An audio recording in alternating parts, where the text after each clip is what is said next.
If you do not kill the voice of doubt within you, it will kill every dream you dare to imagine. It will talk you out of greatness, paralyze your plans, and bury your purpose beneath hesitation. That voice is not your friend, it is your captor. But if you listen to this message and obey the laws I shall give you, you will rise. You will become a man of certainty, of boldness, of results.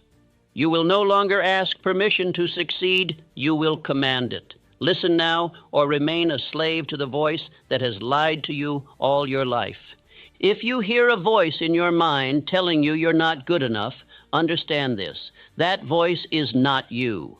It is your master, unless you kill it. That voice was not born in your soul. It was planted by design, cultivated by repetition, and kept alive by your obedience. It does not serve your growth. It feeds on your hesitation. Every time you believe its whispers, you give away another inch of your dominion over life. Doubt is not a weakness. It is a strategy. It is the silent instrument by which most men are conquered long before they ever step onto the battlefield of endeavor. It is not random nor innocent. It has been placed there with care, seeded by those who do not wish you to rise, and watered by your submission to fear, uncertainty, and vague thinking. Doubt is the most profitable form of mental slavery in existence, because the enslaved do not know they are in chains. There is a courtroom within the mind of every man. In it, every idea is brought before an invisible judge before it can take root in reality. The tragedy is this. For most, the judge has already been bought. He serves fear, not truth. He sides with criticism, not courage. He throws out bold visions with ridicule and slams the gavel in favor of safe decisions and small thinking. That courtroom does not deliver justice. It delivers paralysis. You were not born this way. The newborn child does not doubt its right to cry, to walk, to speak. It demands. It persists. It learns through action. It does not ask permission to become. But somewhere along the way, the world began to teach you to hold back. You were trained to hesitate. You were taught to second-guess your voice, to consult others before trusting your instinct, to fear mistakes more than you feared stagnation. That was no accident. In outwitting the devil, I revealed the devil's greatest weapon over mankind, drifting. It is the state of mind where one thinks without purpose, acts without plan, and follows without question. The drifter is ruled by circumstances, by gossip, by doubt disguised as logic. He imagines he is free, but every decision is filtered through fear, especially the fear of poverty, the fear of criticism, the fear of loss. These fears are the guards at the gates of self-mastery.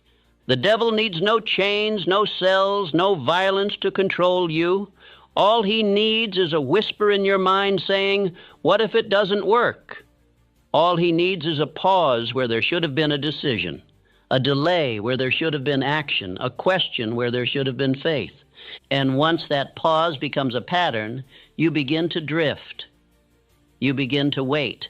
You begin to accept smaller and smaller outcomes while convincing yourself it's wise. The real tragedy is not the voice itself. The real tragedy is that you have believed it for so long, you call it your own. You say, "I'm not ready," or "I don't know if I can," or "What will they think?" as though these thoughts were born in you. But they are not yours. They are the echoes of your programming, repeated so often that they now speak with your tone. The voice of doubt is a mimic. It copies your cadence to conceal its intent.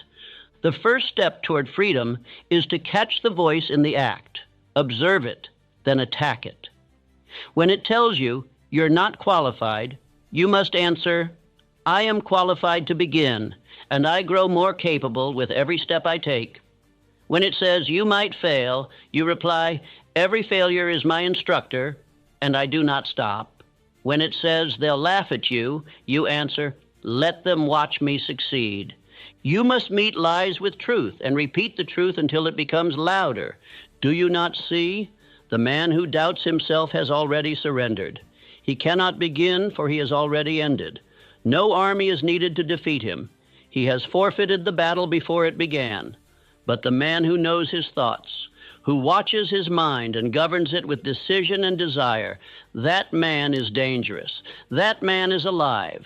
That man is free. You must become that man. You must choose to see doubt not as a sign to stop, but as a signal to begin. For every great creator, every captain of industry, every inventor, every leader has heard that same voice, but they chose to question it. They chose to ignore it. They chose to outthink it, outdecide it, and outlast it. That is how men become great, not by never hearing doubt, but by refusing to kneel to it. When I interviewed Thomas Edison, I found a man who had failed more times than most men ever attempt, but he did not call failure his master. He called it feedback. When others laughed, he took notes. When others quit, he redoubled his effort. He did not wait for confidence to begin. He began, and confidence followed. That is the pattern. Begin before you feel ready, and readiness will be built in the doing. The same principle applied to Henry Ford. When told his idea for a gasoline engine carriage was foolish, when mechanics swore a V8 engine was impossible, Ford made one statement: build it anyway. He did not argue. He did not doubt. He decided, and the engineers, forced by his will, found a way. Faith is power, but decision is the switch that turns it on. You must now make a decision. The voice of doubt may speak again, perhaps even as you hear these words, but you must not let it speak last. It will say you are not ready. You must say, I begin anyway. It will say, this won't work for me. You must say, I will make it work. You must override every hesitation with definiteness, every lie with affirmation, every fear with thought guided by purpose. Say these words aloud with power and make them your daily code. I'm the type of person who has a definite purpose. I'm the type of person who acts in spite of doubt. I'm the type of person who finishes what he starts. I'm the type of person who commands belief through repetition. I'm the type of person who decides quickly and moves boldly. These are not merely words, they are identity. Each one is a mental hammer used to crush the stones of hesitation until your path becomes clear. Speak them daily, and you shall reprogram the voice within. Now the question remains, will you listen to the voice of doubt that enslaved you? Or will you listen to the one voice that can free you, your own? The choice is now. The mind obeys whoever speaks with the most certainty, be that voice. You were not born with doubt in your mind. You did not come into this world asking if you were good enough. You did not hesitate to cry when you were hungry, nor did you question your right to stand, to walk, to explore. You did not compare yourself to others, nor did you wonder what the world might think of your ambition. You were bold, instinctual, and persistent. That was your natural state before the world taught you to be small. But soon, the voices of authority began to speak, not from within, but from without. Sit still, they said. Don't speak unless spoken to.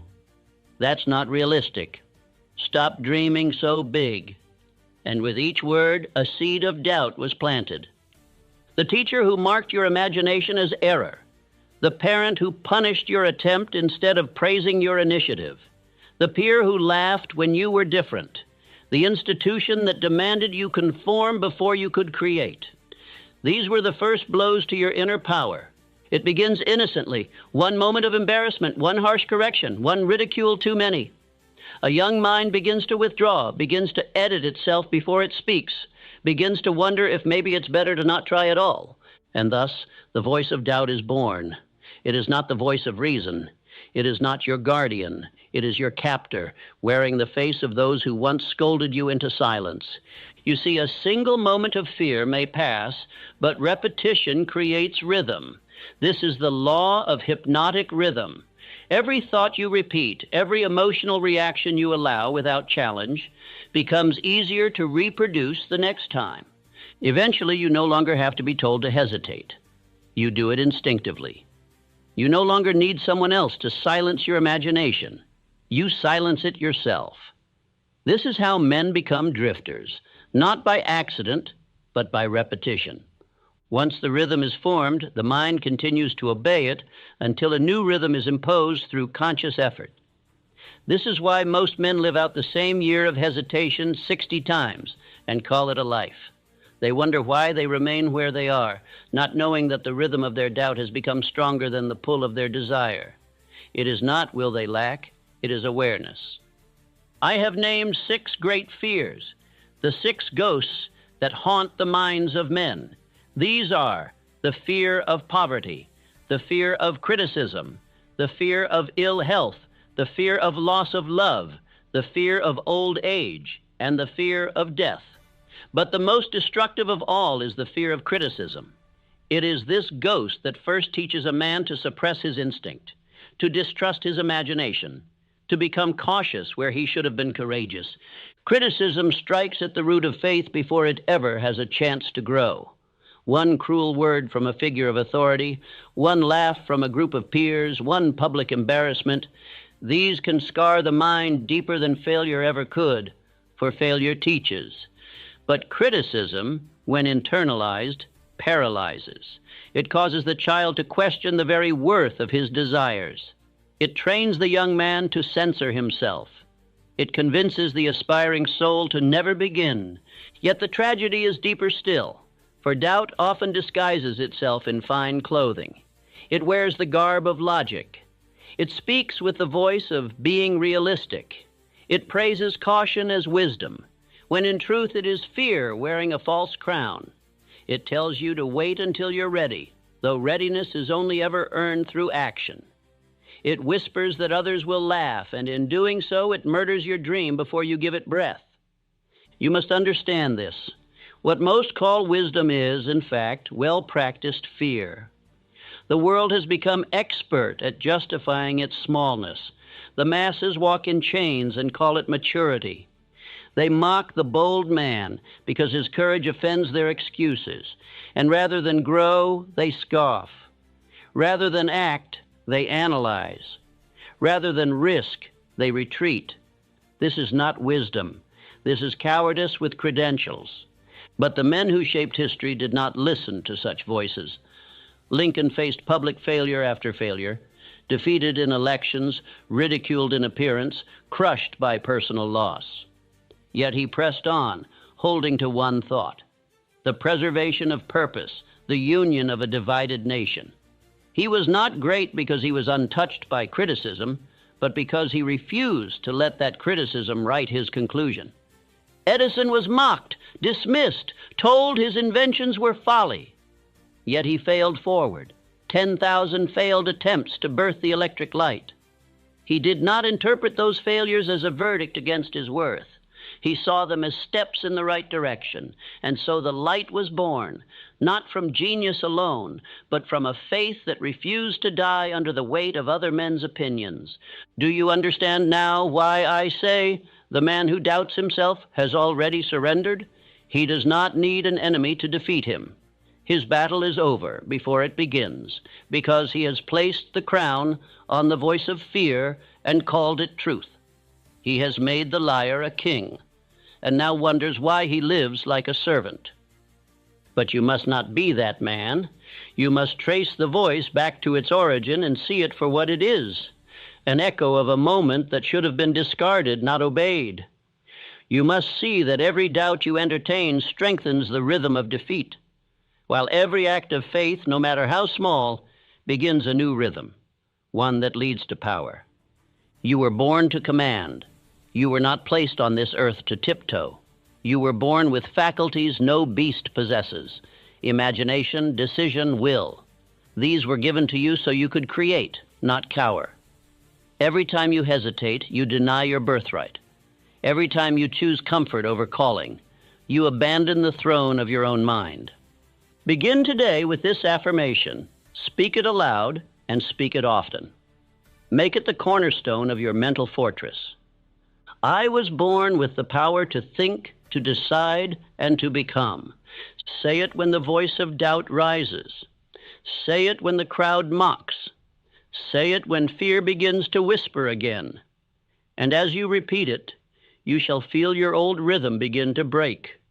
The spell will weaken. The fog will lift. And the man who is always waiting inside you will step forward and speak. Doubt did not belong to you. It was handed to you, and you took it. Now you must hand it back. You must return it to the darkness and choose once and for all to walk in the direction of faith. The voice will scream, but you will not listen. You will move anyway. You will act. And in the doing, you will remember who you are. Doubt is not your voice. It never was. It is a foreign intruder, a mental mimic, a cunning parasite that has studied your tone, learned your rhythm, and stolen your language. It now speaks with your accent, so convincingly that you accept its message without resistance. But I tell you now, what speaks to you in hesitation, in fear, in retreat, is not you. It is a voice implanted by repetition and kept alive by your agreement. This is the core truth you must accept with burning clarity. Doubt is a lie you have believed so often, you now mistake it for wisdom. It is not your natural instinct. It is not your guardian. It is the thief of your power. It lives only because you feed it. And each time you obey it, it grows bolder. Like a pickpocket, it works quietly. Like a traitor, it speaks from within your gates. And like a parasite, it dies the moment you stop nourishing it. How does it work? It begins in subtlety. You imagine an idea, a goal, a decision. And before you can take your first step, the internal thief whispers, "But what if it fails? What will they say? You've never done this before." And like a man caught between two horses, you begin to pull in opposite directions. That is the beginning of self-paralysis, when your own will is divided against itself. This inner hesitation, this habit of second-guessing and shrinking from action, is not born of intelligence. It is born of repetition. You have practiced doubt more than you have practiced belief.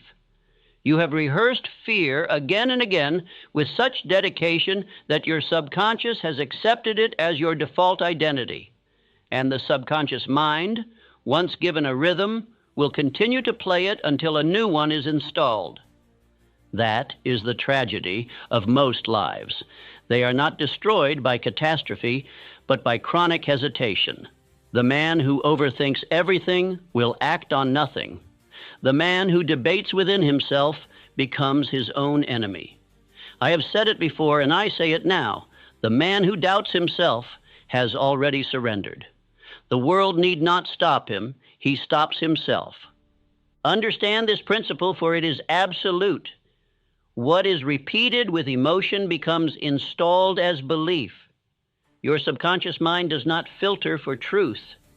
It does not ask, "Is this useful?" It only records what is spoken, what is felt, and what is endured with intensity. So if you repeat doubt with emotion, if you rehearse fear, hesitation, and defeat, your mind will accept it and recreate it. That is not punishment. That is law. But the same law works in your favor if you apply it. Faith and doubt are both formed by repetition. One enslaves, the other empowers. One is the result of drift, the other of decision. You have the ability right now to reverse the rhythm. You can begin this very hour to plant new thoughts backed by your will, your voice, and your burning desire. And if you do not faint, those new thoughts will take root and build you anew. Let us look again at Thomas Edison, a man who failed over 10,000 times in pursuit of the electric light. Yet never once did he let failure speak louder than desire. He did not allow the past to dictate the present. He did not borrow fear from others. He did not say, "Maybe this is a sign number." He said, "I have not failed. I have found 10,000 ways that do not work." And that statement is not only resilience, it is mastery of the inner voice. Do you think Edison had no doubts? Of course they appeared. But he chose to answer them. He chose to speak louder. He chose to command his mind, not consult it for permission. And most of all, he cultivated belief. Not belief by hope, but belief by decision. He repeated his goal, he imagined the outcome, and he devoted every waking hour to its realization. That is how belief is formed, through repetition, control of attention, and definite action. Attention is your greatest tool in this war. Where attention goes, energy flows. If you attend to the voice of doubt, it grows stronger. If you shift attention to your purpose, your vision, your decision, then doubt weakens by starvation. You must learn to catch your attention drifting and yank it back with force. This is not a passive exercise. It is the daily battle of the mind. You must win it every morning. You must win it every hour. You are not the thoughts you think. You are the one who chooses which thoughts to keep. You are the gatekeeper, and if the voice of doubt has been allowed to roam freely, it is because you forgot you had a gate at all. But now you know, and once you know, the choice is yours. You can allow the mimic to continue pretending to be you, or you can evict it with every fiber of your will. You may ask, but how do I believe when I feel weak? The answer is not to feel differently, but to speak differently. Speak belief, and your feelings will follow. Speak strength, and it will awaken. Speak faith, not because it is easy, but because it is commanded. Faith is not a mood. It is not a floating sensation. Faith is command over thought. It is the refusal to think any thought that weakens your purpose. Remember, the subconscious cannot reject what you repeat with emotion. So choose what you repeat. Say aloud what you desire to become. Say it boldly. Say it daily. Say it when you feel it least, for that is when it is most powerful. Your new identity is built one repetition at a time. Say this now. Every time I repeat belief, I grow stronger. Every time I obey doubt, I grow weaker. I choose to believe in my purpose with the full power of my will. Repeat it, print it, post it where your eyes must see it each day. For the voice that dominates your attention becomes your reality. If you do not install your own belief, the world will install its fear. Now let us draw a contrast. The man of doubt wakes with questions. The man of faith wakes with commands. The doubter says, "Can I do this?" The man of faith says, "This is what I will do today." The doubter looks around and waits for signs. The man of faith looks within and acts. The doubter seeks comfort. The man of faith seeks the next step. Which are you becoming? Do not mistake this for arrogance. The man of faith is humble, but not hesitant. He knows his power was given to him to be used, not buried. He knows he does not know everything, but he begins with what he does know. He knows the way will become clear only after he moves. And so he moves again and again until the path unfolds. And what of failure? What of the inevitable setbacks? These are not confirmations of doubt. They are confirmations of commitment. Every obstacle is permission to grow. Every delay is a test of your resolve. The world is not waiting to give you what you want. It is waiting to see if you truly want it. Only when your will proves stronger than your past will the new life begin to yield. So begin. Begin now. Do not consult your feelings. They are echoes of your previous rhythm. You are building a new one. You are becoming a new man. One who does not listen to every thought but gives thought its marching orders. One who chooses what to believe, not by emotion but by decision. The voice of doubt will return. Let it come. But do not answer it with silence. Answer it with declaration. Let it speak and then speak louder. Let it whisper and then shout truth.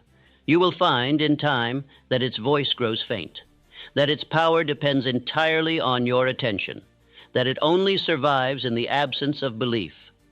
And when you notice this shift, when you see yourself choosing belief by reflex, when you move without asking for assurance, when you declare your purpose without apology, then you will know that the voice of doubt has been evicted. It may knock, it may rattle the gates, but it no longer rules the kingdom of your mind. Faith is not a mystery. It is not a feeling that descends upon the fortunate few, nor a secret gift handed to the select. Faith is a state of mind, and like all states of mind, it can be created, strengthened, and made permanent through the application of definite means. Faith is not born, it is built. It is shaped by repetition, fed by emotion, and solidified by decision. And let this be clear, where faith reigns, doubt cannot exist. You have been taught to believe that faith is either something you have or something you do not, that it either lives in your chest or it does not. But I tell you now, that is false. That is the story told by drifters who wish to excuse their inaction. Faith is not found. It is constructed. It is cultivated like a garden, and the hands that build it are your own. The primary tool for this construction is autosuggestion. Autosuggestion is the act of giving direct commands to your subconscious mind. It is not wishful thinking. It is not idle hope. It is deliberate repetition of thought, fused with feeling, delivered with absolute authority. Every man who has built great faith has done so by commanding his mind, not by waiting for inspiration to strike. Do you want to build faith? Then write your definite chief aim. Not vaguely, not someday, not as a fantasy. Write it as a decree. State what you intend to achieve, by what means, and by what date. Make it so clear that no part of your mind can misunderstand. And then read it aloud. Read it every morning. Read it every night. Look yourself in the eye when you read it. Say it like you mean it. Say it until the words feel like fire in your chest. Let your imagination paint the outcome. See yourself already in possession of your aim. Smell the victory. Hear the voices of those congratulating you. Walk as though it is already so. This is not madness. This is mastery. The subconscious mind responds not to logic, but to image and emotion. It accepts what is repeated with feeling. You are training it to believe, and belief always precedes reality. Understand this. Faith is not blind. Faith sees what is not yet visible. Faith walks toward what the senses cannot yet confirm. Faith moves before the path is paved. It is the foundation upon which all achievement is built. A man may have great talent, great resources, great ideas, but without faith he hesitates. And hesitation is the graveyard of every dream. Let me tell you of a man who did not hesitate, Charles M. Schwab. He began as a steelworker, a common laborer, but within his mind burned a vision far beyond the walls of the mill. He saw himself not as he was, but as he would be. He declared his aim and repeated it daily. He did not let the opinion of others dilute his inner belief. He learned from Carnegie, applied every principle of faith and initiative, and rose, step by step, to become the president of the largest steel corporation in the world. Was it chance? Was it mere luck? Number. It was faith applied with persistence. It was the deliberate training of his mind to believe in his own power. Schwab made decisions quickly, acted boldly, and never apologized for wanting more. He believed he belonged at the top before anyone else did. That is how faith works. It declares reality before the world agrees. And now I ask you to do the same. Take out a sheet of paper. Write your definite chief aim. Do not write it as a hope. Write it as a commitment. Write it with the fire of decision. Then stand before a mirror and read it aloud. Look yourself in the eye. Say it again, loudly, boldly, every morning, every night. Do not skip a single day. Each repetition is a blow to the fortress of doubt. Each declaration is a brick laid in the foundation of your new life. Do not say, I'll try. Do not say, I hope this works. Say, I will. Say, it is done. Say, my definite chief aim is my only master. When your mind hears this command again and again, it will obey. That is the law of autosuggestion. That is the path to unshakable faith. You must treat this as sacred, as non-negotiable, as your private ceremony of power. Just as the body must be trained to grow stronger, the mind must be trained to believe. Faith is a muscle, and repetition is the exercise that builds it.